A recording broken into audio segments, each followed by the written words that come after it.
People who don't feel loved at home find the worst people to love outside of their home, and it turns out worse than your parents. True, এরকম হয়। আর এরকম হওয়ার multiple কারণ হতে পারে।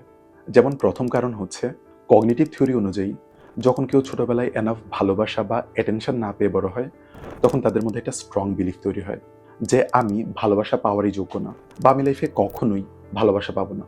ফলে তাদের লাইফের মেইন গোলই হয়ে যায় এমন কাউকে খুঁজে বের করা যে তাকে জাস্ট ভালোবাসবে। এবার মানুষটা যেমনই হোক না কেন, তারা হেলদি এবং আনহেলদি ভালোবাসার মধ্যে পার্থক্য করতে পারে না। দ্বিতীয়ত, এই মানুষগুলো আনকনসিয়াসলি তাদের ছোটবেলার প্যাটার্নটা রিপিট করতে থাকে, এই আশা থেকে যে তারা কোনোভাবে তাদের পাস্টকে ফিক্স করে ফেলবে। তারা সবসময় এমন কাউকেই খুঁজে যার নেচার তাদের প্যারেন্টসের মতো এবং যাকে সে ফিক্স করতে পারবে।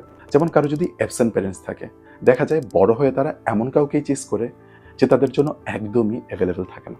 তৃতীয়ত, তারা কয়েকবার কষ্ট পাওয়ার পরেও সেম টাইপের মানুষের দিকে আবারও অ্যাট্রাক্টেড হয়, কারণ ফ্যামিলিয়ারিটি ফিল সেফ। এই মানুষগুলো সিম্পলি যে প্যাটার্নটা তাদের জন্য ফ্যামিলিয়ার, সেই প্যাটার্নের দিকে বেশি আকৃষ্ট হয়, কারণ ব্রেন অলওয়েজই যেই অপশনটা তার জন্য ফ্যামিলিয়ার, সেই অপশনটাকে চুজ করতে বেশি স্বাচ্ছন্দ্য বোধ করে। নিউরোসায়েন্সের ভাষায় যেটাকে বলে path of least resistance, even if সে যদি জানেও যে এই অপশনটা তার জন্য ক্ষতিকর, কারণ unknown anything feels more dangerous than familiar pain.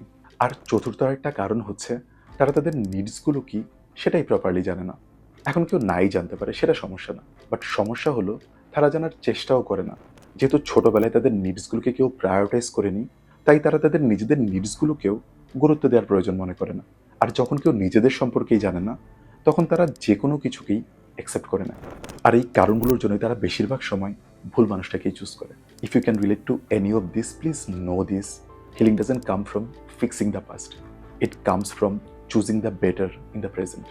আশা করি ভিডিওটা আপনার কাজে লাগবে।